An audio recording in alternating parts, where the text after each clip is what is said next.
Je reçois aujourd'hui, chers téléspectateurs, Antoine Delacoste, qui est déjà venu à notre émission, que vous connaissez sans doute en raison de ses chroniques régulières sur Boulevard Voltaire. Il s'est imposé depuis maintenant un certain temps comme un des meilleurs spécialistes du monde proche-oriental. Et je voudrais m'entretenir avec lui aujourd'hui de ce phénomène un petit peu inattendu, il faut bien le dire, que constitue le retour de la Turquie en tant que puissance musulmane, en tant que puissance néo-ottomane, scénario qu'on aurait eu beaucoup de peine à imaginer il y a encore une dizaine d'années, pour ne pas parler des périodes antérieures. Alors Antoine Delacoste, ce qu'il faut rappeler, je crois, c'est que la Turquie a été initialement le modèle des pays musulmans faisant le choix d'une révolution de type national et laïque. Nous sommes dans les années 20 avec Mustafa Kemal. L'ensemble du monde arabo-musulman va ensuite être concerné par cette évolution. C'est vrai de l'Égypte de Nasser, c'est vrai de l'Irak et de la Syrie du parti Baas, c'est vrai de l'Iran de Reza Shah et puis de son fils le Shah d'Iran que nous avons connu renversé par la révolution islamique. Même un pays comme l'Afghanistan a eu sa période justement d'orientation vers ce genre de scénario.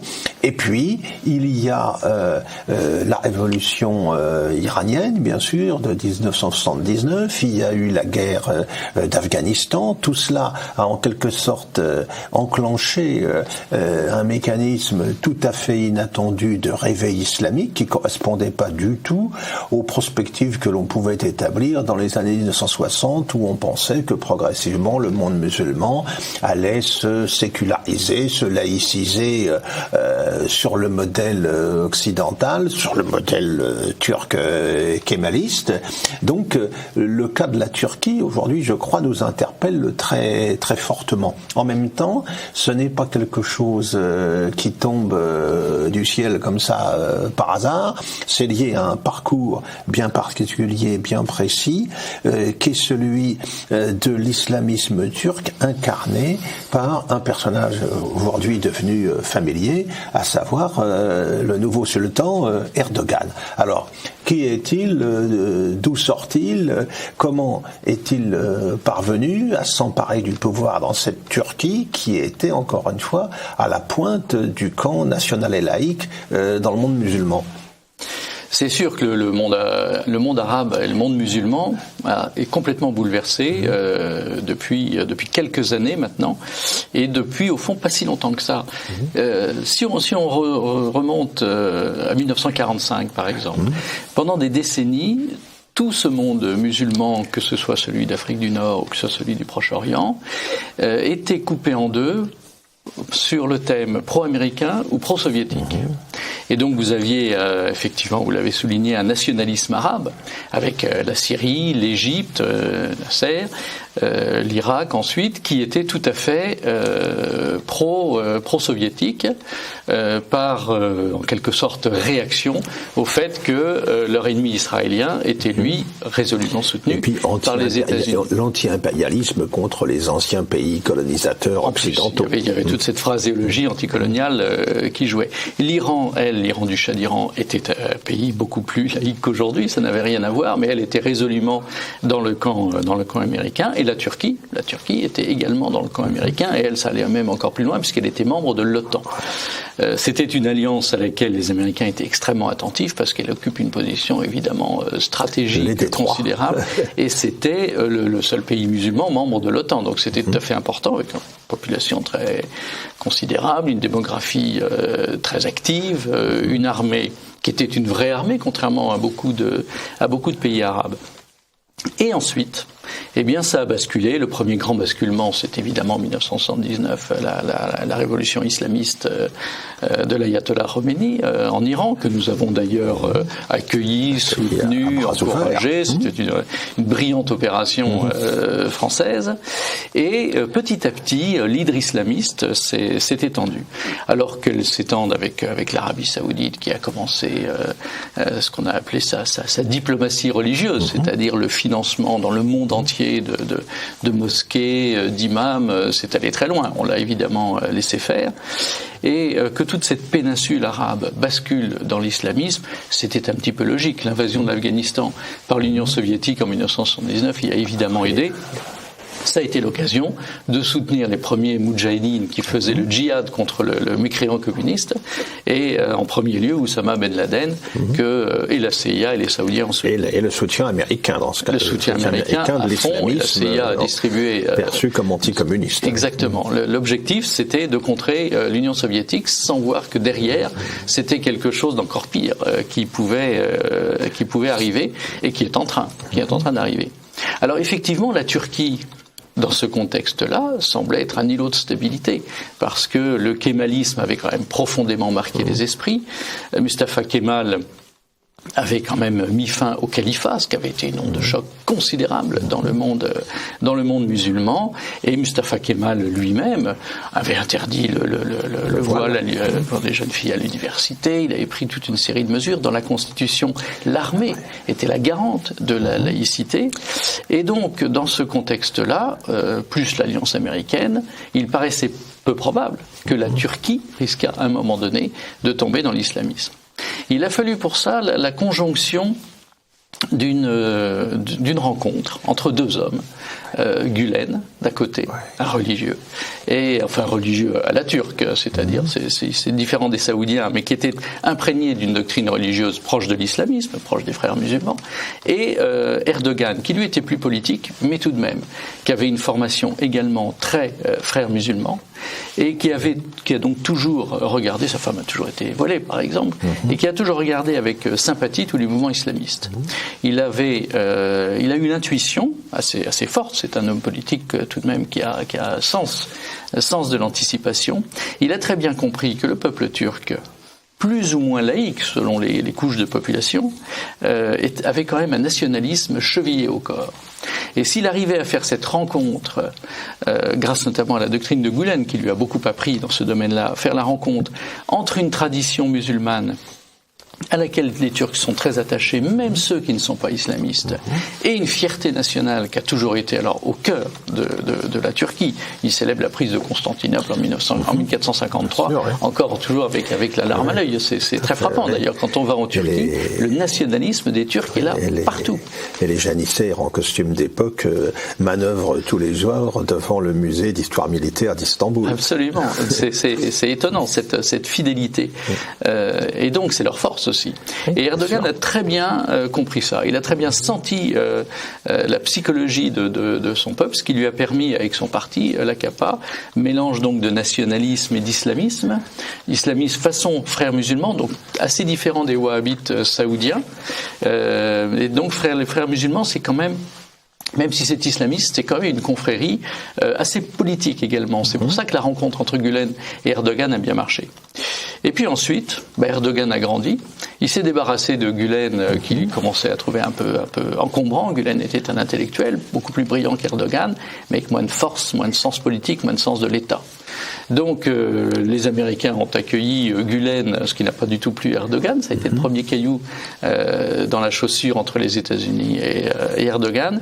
Et Erdogan, à ce moment-là, grâce à son sens de l'État et à sa formation intellectuelle et religieuse à laquelle Gülen a largement participé, a pu mettre en œuvre son programme consistait premièrement à gagner les élections, ce qu'il a fait assez brillamment, même si récemment ça s'est plus mal passé, mais ça a pris quelques années. Ça a été un parcours de longue haleine quand même. Très longue haleine. Il y a eu plusieurs étapes pour son parti, c'est justice et prospérité, non? Exactement, et l'AKP ensuite.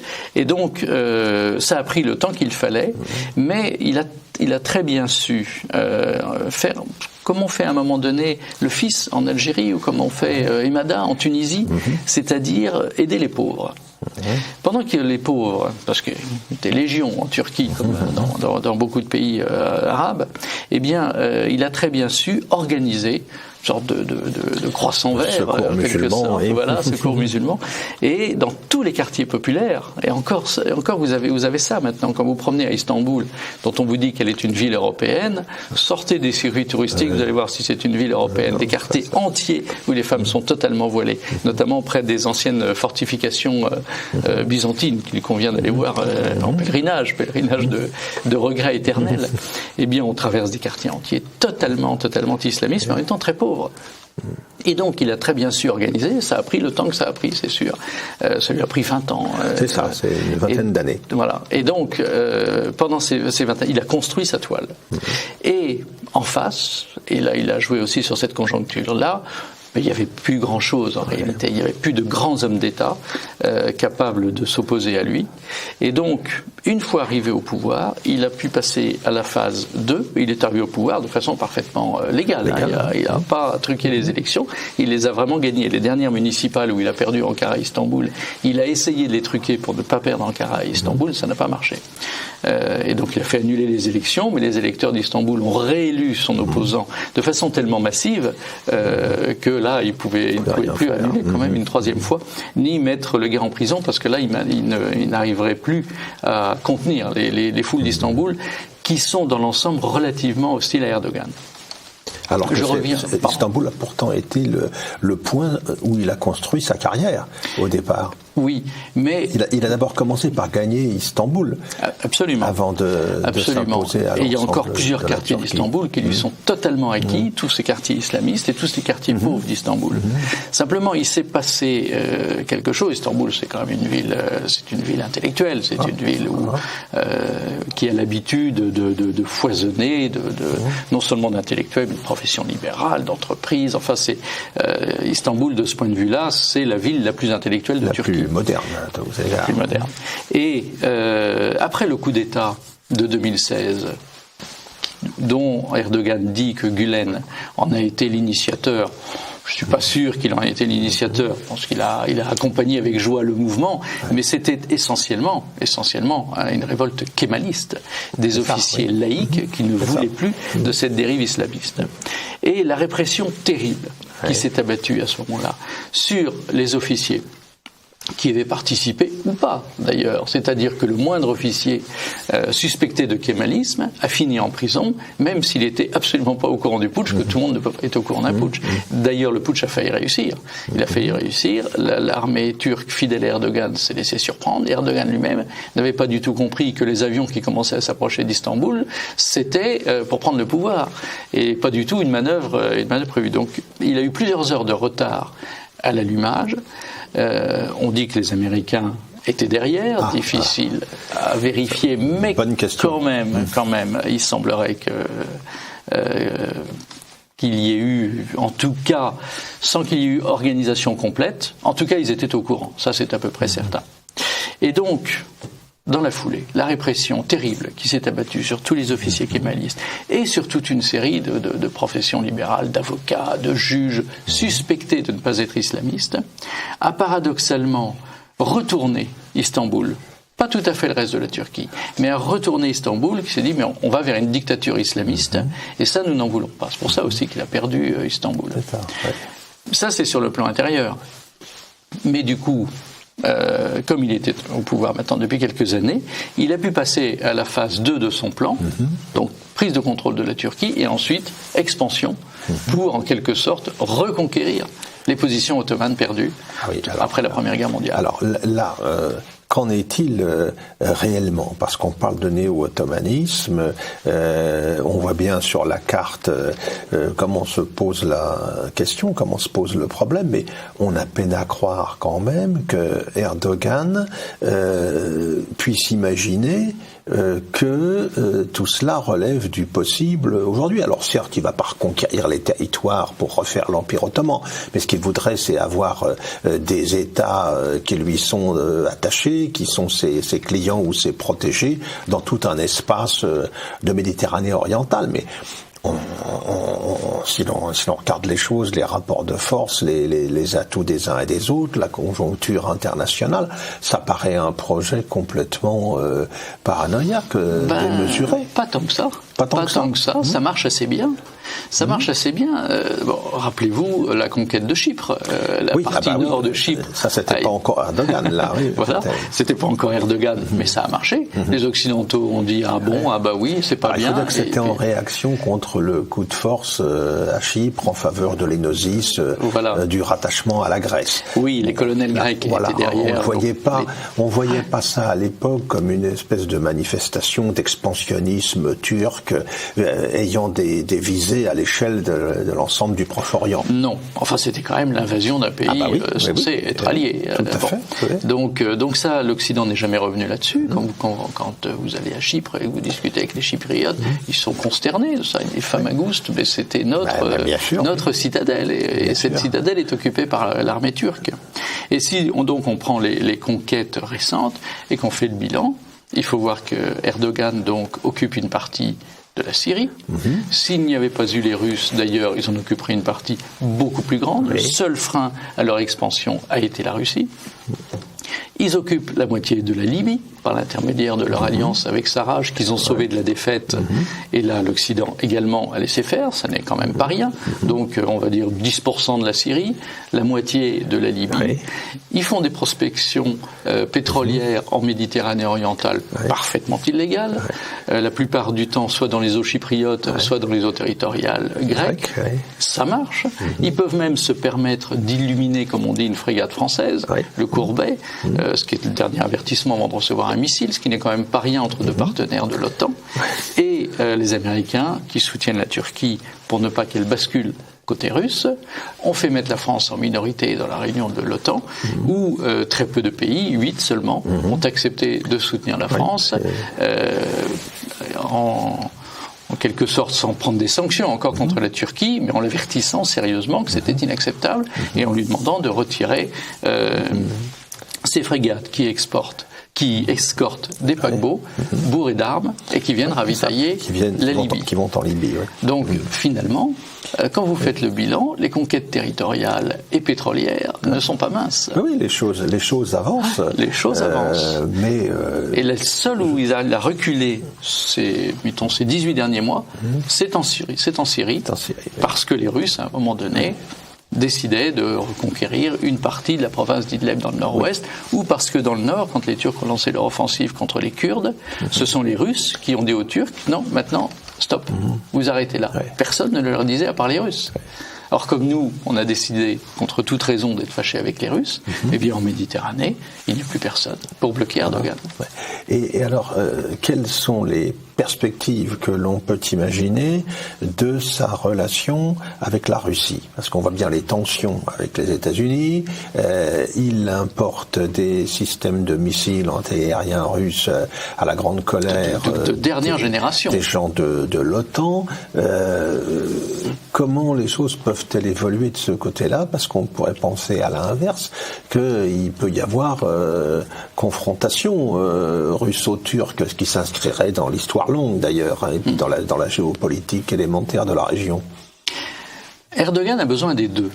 Il a besoin de la Russie et il a besoin des États-Unis. Il joue de l'équilibre entre les deux pour pousser ses pions. Il oscille en fonction de la conjoncture stratégique, en fonction aussi de ses besoins énergétiques.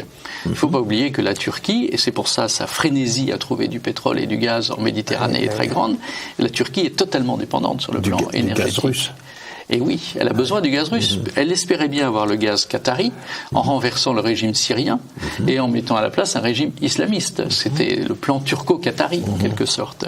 Et comme ça n'a pas marché grâce aux Russes, eh bien le pétrole qatari ne passera pas, il n'y aura pas de gazoducs qui partiront du Qatar jusqu'en Turquie en passant par la Syrie. Ça, c'est rayé. Et donc, il reste que le gaz russe, raisonnablement, parce que le gaz de schiste américain est quand même extrêmement cher, même si les Américains essaient de le vendre au monde entier. C'est quand même très compliqué. Et donc, du coup, le gazoduc qui vient d'être inauguré entre la Russie, qui a été inauguré l'année dernière, entre la Russie et qui arrive tout près de Constantinople, Istanbul, pardon, j'ai toujours un peu de mal à dire Istanbul. Et donc, eh bien, c'est vital pour la Turquie. D'où aussi l'intérêt de la Turquie pour les Balkans, parce que les Balkans deviennent le nœud stratégique de ces gazoducs, de l'approvisionnement de l'Europe occidentale en gaz, et donc aussi l'expansionnisme dont on parle peu et qui est pourtant très important de la Turquie dans les Balkans. Oui. On parle beaucoup de l'intervention des Américains au Kosovo, de l'OTAN au Kosovo et de la France aussi, malheureusement. Pour notre honte, on a bombardé des chrétiens pour installer des musulmans au pouvoir. Quels musulmans C'est vraiment l'État islamo-mafieux par excellence. Enfin, c'est incroyable cette opération du Kosovo, mais les Turcs étaient très partie prenante, et déjà depuis plusieurs années. Ils étaient en Bosnie. Ils sont venus en Bosnie aussi. Oui. Et d'ailleurs, la presse turque claironnait haut et fort que de nouveau le drapeau turc flottait en Bosnie. Donc cette reconquête marche assez bien. Et les Bosniaques qui avaient depuis quelques siècles maintenant un islam assez distant, on va dire, au premier dans les rues de Sarajevo ou autre, il n'y avait pas de femmes voilées dans les années 80-90. Eh bien, les imams turcs et les officiers turcs ont réislamisé l'armée bosniaque. Et tous ces maquis bosniaques anti-serbes sont devenus progressivement islamistes. Ils avaient tout oublié de leur prière quotidienne, de la charia, des femmes voilées. Ils ont tout réappris grâce aux Turcs et aux Saoudiens qui n'étaient pas loin. Les Turcs et les Saoudiens sur ce point-là étaient d'accord avant de se séparer. Monté une opération comparable en Tchétchénie aussi. Exactement. Contre les Russes. Mais alors justement, la relation entre Erdogan et l'Arabie Saoudite, là aussi, on a du mal à bien cerner les choses. On voit bien la Turquie très proche du Qatar, mais avec l'Arabie Saoudite, les choses ne sont pas aussi simples. Non. Le monde islamiste est pour l'instant, ça évolue vite, mais est divisé entre les partisans des frères musulmans, Turquie, Qatar, et les ennemis des frères musulmans, Arabie Saoudite, Émirats Arabes Unis, Égypte. Et c'est pour ça que les Égyptiens, le maréchal Sissi, qui a fait un coup d'État contre Mohamed Morsi, qui était issu des frères musulmans, a été largement soutenu, financièrement par l'Arabie Saoudite et militairement par les Émirats Arabes Unis, qui est à peu près la seule armée qui tienne la route dans la péninsule arabe. Donc c'est une césure extrêmement forte. Et quand l'Arabie Saoudite a décidé, un peu maladroitement, de faire un blocus sur le Qatar, sur le thème, le Qatar soutient le terrorisme, terrorisme étant égal, entretient de bons rapports avec l'Iran. Et en plus entretient de bons rapports avec l'Iran, terrorisme étant égal frère musulman. C'est la Turquie, tout de suite, qui a dit, attention, nous on a des soldats là-bas, on défendra l'intégrité territoriale du Qatar avec les armes. Et donc c'est pour ça que l'Arabie Saoudite n'a pas pu aller aussi loin qu'elle le voulait. Et les Émirats Arabes Unis ont tempéré les ardeurs de l'Arabie Saoudite, dont la haine envers la Turquie est aujourd'hui extrêmement forte. Donc il y a une vraie compétition. Pour l'Arabie Saoudite, et pour sa domination régionale, le principal adversaire, c'est l'Iran. Et le retour de la Turquie ne l'arrange pas. Dans ce contexte-là, ça fait un deuxième concurrent. Oui, parce que les Turcs regardent aussi dans la direction de l'ancienne Mésopotamie et se souviennent que tous ces territoires étaient ottomans jusqu'au traité de Sèvres et puis celui de Lausanne au début des années 20. Et oui, et il y a eu un événement dont on n'a pas assez parlé, c'est la quasi-invasion du nord de l'Irak. Sous prétexte qu'il y a une sorte de Kurdistan autonome dans le nord de l'Irak, eh bien depuis quelques mois, les Turcs y ont installé des soldats, des postes d'observation et bombardent à peu près quotidiennement toute cette zone nord de l'Irak. Ils ont, il y a 3 semaines, tué 2 généraux irakiens. Et alors évidemment, les Irakiens ont hurlé, mais eux n'ont plus d'armée. Personne ne les entend. Personne ne les écoute. Et tout le monde se dit, on voit les Turcs qui bombardent des Kurdes, allez, on laisse tomber. En attendant, ils continuent à avancer ses pions. Et maintenant, ils occupent le nord de l'Irak. Oui, alors effectivement, tout ça apparaît préoccupant pour l'équilibre régional, mais il y a aussi une dimension qu'il faut prendre en compte, c'est la capacité d'influence que peut avoir Erdogan et puis la Turquie sur les minorités turques en Europe. On pense évidemment à l'Allemagne, mais on pourrait penser aussi à la France. Qu'en est-il réellement ? Cette influence est beaucoup plus forte qu'on ne le croit. Vous avez des imams que nous accueillons en France régulièrement, là aussi contre toute raison. Cette espèce de suicide intellectuel et religieux est tout de même assez déconcertant à observer. C'est plus que déconcertant d'ailleurs pour nous, c'est tragique parce que les lendemains qui viennent vont être assez douloureux. C'est insupportable d'aveuglement. Eh bien, vous avez ces dernières années des dizaines et des dizaines d'imams turcs qui ont été acceptés sur le territoire français. Ces imams turcs ont une formation religieuse assez faible dans l'ensemble et ils ont tous le statut de fonctionnaires turcs. Donc, ils sont là pour donner la bonne parole islamo-nationalistes turcs à leurs ouailles. Sur le plan théologique, c'est plus que léger. C'est plus que léger.